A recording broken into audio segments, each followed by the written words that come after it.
এখানে আমরা আরেকটা গ্রুপকে দেখতে পাচ্ছি যারা ক্যারাম খেলছে।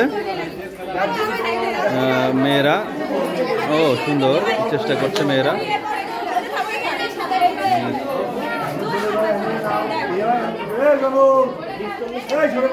মেয়েরাও সুন্দর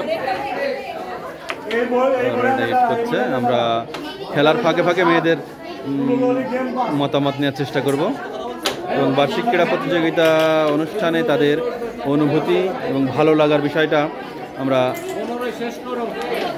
অসাধারণ অসাধারণ আমরা চেষ্টা করব।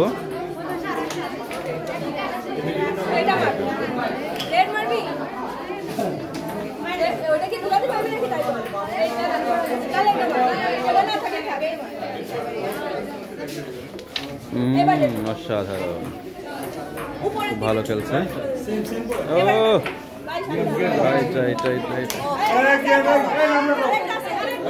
আর একটা আছে একটা আছে। কত কত পয়েন্ট পয়েন্ট কত কত 14/0। ওকে ওকে ওকে নীলি দিচ্ছে। এই সাদা চলে যাবে, চলে গেলে হয়তো এত পয়েন্ট পেয়ে যাবে। যাই হোক এদের পাওয়ার কথা ছিল, পাইনি। এই যারা খেলা করছো এদের একটু পরিচয় দিবা। এবং এই আমার এখানে 4 জন প্রতিযোগী আছে। প্রথম আমি এর সাথে কথা বলবো। তোমার পরিচয় এবং কয়টা খেলায় অংশগ্রহণ করেছো, জয়লাভ করেছো কি এবং অনুভূতি। আমি নুসরাত জাহান, এবার দ্বাদশ শ্রেণীর বিজ্ঞান বিভাগের ছাত্রী। ইনডোর গেমগুলো মোটামুটি অংশগ্রহণ করছি, বাকিগুলো এখনো হয়নি, এটাই ফার্স্ট খেলা। ওকে ওকে পরিচয় এবং অনুভূতিটা। চতুর্থ বর্ষ। এ পর্যন্ত কতটা খেলায় অংশগ্রহণ করছো? আউটডোরে বর্ষাতে প্রথম হয়েছি আর ইনডোরে ক্যারাম কেবল শুরু করছি। ওকে ওকে ধন্যবাদ ধন্যবাদ। সবাই অত্যন্ত মনোযোগ সহকারে খেলাধুলা করছে।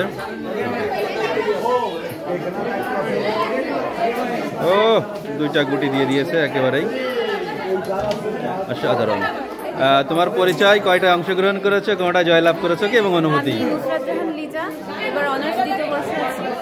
এর আগে আমি আউটডোরে রিলে দৌড়ে থার্ড হয়েছিলাম আমাদের দল, আর এখন ইনডোরের মধ্যে ক্যারাম খেলায় অংশগ্রহণ করলাম।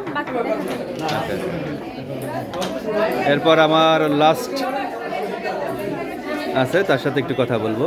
ওর খেলা হয়ে যাক, আমরা একটু সামনের দিকে যাব। লি বোর্ডের 4র্থতম সদস্য, পরিচয়, কয়টা খেলায় অংশগ্রহণ করেছো এবং অনুভূতি। নমস্কার, আমার নাম অপূর্বা পাল। আমি ইনডোরে ক্যারামে এবং ব্যাডমিন্টনে অংশগ্রহণ করতে নাম লিখিয়েছি, বাট কেবল ক্যারাম খেলা। এই পর্যন্ত যতগুলো খেলায় অংশগ্রহণ করেছে এখনো সে জয়লাভের মুখ দেখেনি, অতএব সে তার খেলা সুন্দরভাবে চালিয়ে যাচ্ছে। ধন্যবাদ সকলকে।